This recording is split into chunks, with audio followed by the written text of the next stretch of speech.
2014 के बाद एक सब पूरे इंडिया में वायरल हो गया। आपके लिए मैं पप्पू हूँ। बात बोली आपको अच्छी लगी? मारेगा पप्पू एक ऐसा लेबल जो मीम से निकलकर पॉलिटिक्स का हथियार बन गया। आलू की फैक्ट्री लगवाओ। मैं सब कुछ जानता नहीं हूँ, सब कुछ समझता। लेकिन सवाल ये है, क्या ये सिर्फ एक मजाक था या फिर एक केयरफुली क्राफ्टेड पॉलिटिकल नैरेटिव?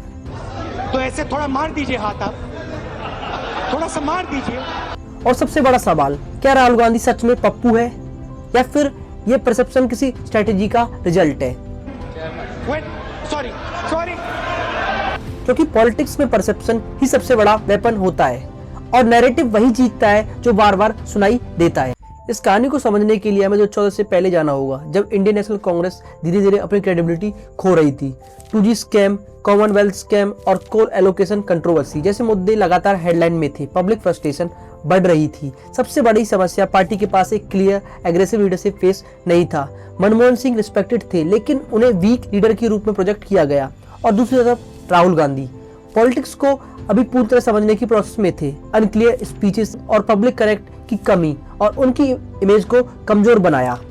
जब लीडरशिप क्लियर नहीं होती तो नैरेटिव खुद अपना लीडर चुन लेता है।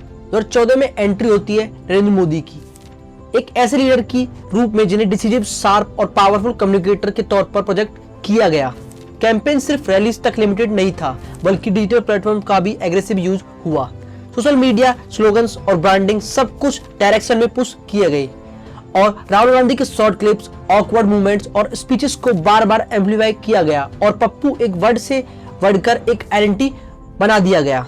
और पॉलिटिक्स में जीत सिर्फ ग्राउंड पर नहीं होती, परसेप्शन के बैटलफील्ड पर भी होती है। पॉलिटिक्स में नैरेटिव बनाना एक स्ट्रेटेजी होती है। भारतीय जनता पार्टी ने डिजिटल इकोसिस्टम का एफिशिएंटली यूज किया, लेकिन ये कहानी सिर्फ अपोजिशन तक सीमित नहीं है, क्योंकि राहुल गांधी की अपनी मिस्टेक्स ने भी इस नैरेटिव को मजबूत किया। मैसेजिंग इनकंसिस्टेंसी, कई स्पीचेस में क्लैरिटी इशू और मीडिया हैंडलिंग की कमजोरी ने उस परसेप्शन को रेनफोर्स किया। यानी ये नैरेटिव सिर्फ बाहर से बनाया नहीं गया, बल्कि कई बार अंदर से भी मजबूत हुआ। जब आपकी कमजोरी किसी की स्ट्रेटेजी बन जाए तो नैरेटिव अनस्टॉपेबल हो जाता है। तो 14 से 24 तक लगभग एक दशक तक राहुल गांधी नेशनल नैरेटिव में पीछे रहे। सबसे बड़ा झटका 2019 में तब लगा जब उन्होंने अपनी ट्रेडिशनल सीट अमेठी हार दी। यह सिर्फ एक इलेक्शन लॉस नहीं था, बल्कि एक सिंबॉलिक मूवमेंट था जो अनचेंजिंग पॉलिटिकल रियलिटी को दिखाता है। क्रिटिक्स ने इसे प्रूफ माना और पप्पू नैरेटिव सही था, लेकिन क्या ये पॉलिटिक्स इतनी सिंपल होती है? क्योंकि पॉलिटिक्स में हार सिर्फ सीट तक नहीं होती, परसेप्शन की भी हार होती है। लेकिन कहानी यहीं खत्म नहीं होती है, क्योंकि 2019 के बाद नैरेटिव ऑलमोस्ट सेट हो चुका था और पप्पू एक ऐसा लेवल बन चुका था जो राहुल गांधी के साथ परमानेंटली जुड़ गया था। फिर अचानक कुछ बदलने लगता है। पब्लिक स्पीचेस में टोन बदलती है, डिलीवरी में कॉन्फिडेंस दिखने लगता है, मैसेज पहले से ज्यादा कहीं शार्प लगने लगते हैं। लोग नोटिस करने लगते हैं कि ये वही राहुल गांधी है या कोई नया वर्जन। फिर आता है एक बड़ा मूवमेंट, भारत जोड़ो यात्रा। हजारों किलोमीटर की यात्रा बिना किसी बड़े स्टेज के, सीधे लोगों के बीच, जहां राहुल गांधी सिर्फ बोल नहीं रहे थे बल्कि सुन भी रहे थे। धीरे धीरे नैरेटिव शिफ्ट होने लगता है। पहले लोग कहते हैं कि राहुल गांधी सीरियस नहीं है, लेकिन अब कुछ लोग कहने लगे कि पहले वाला राहुल अब है ही नहीं, ये एक नया राहुल है। एक के बाद एक स्पीचेस, पार्लियामेंट इंटरवेंशंस और मीडिया इंटरेक्शंस के बाद अचानक लोगों के बीच एक सवाल उठने लगता है, क्या हमने राहुल गांधी को गलत समझा या फिर एक स्मार्ट रिब्रांडिंग है? क्योंकि पॉलिटिक्स में कमबैक स्पीचेस से नहीं होता, ये एक परसेप्शन बदलने से होता है।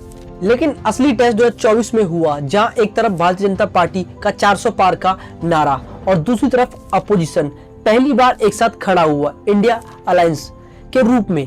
रिजल्ट आया तो तस्वीर उतनी सिंपल नहीं थी जितनी दिखाई जा रही थी। बीजेपी सबसे बड़ी पार्टी बनी, लेकिन 400 पार का लक्ष्य अधूरा रह गया और अपोजिशन ने एक्सपेक्टेड से कहीं ज्यादा स्ट्रॉन्ग कमबैक किया।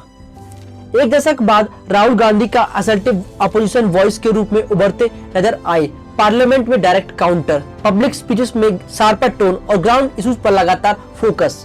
जब नैरेटिव को चैलेंज मिलता है तभी डेमोक्रेसी में असली मुकाबला शुरू होता है, क्योंकि डेमोक्रेसी सिर्फ इलेक्शन जीतने का नाम नहीं है, डेमोक्रेसी बैलेंस का नाम है। जब एक स्ट्रॉन्ग गवर्नमेंट होती है तो एक स्ट्रॉन्ग अपोजिशन भी उतनी ही जरूरी होता है, क्योंकि अपोजिशन सवाल उठाता है, पॉलिसीज को चैलेंज करता है और इंश्योर करता है कि पावर अनचेक ना रहे। जब अपोजिशन कमजोर होती है तो अकाउंटेबिलिटी भी कम हो जाती है, और जब अपोजिशन मजबूत होती है तो असली मुद्दे जॉब्स, इकोनॉमी और गवर्नेंस फोरग्राउंड में आते हैं।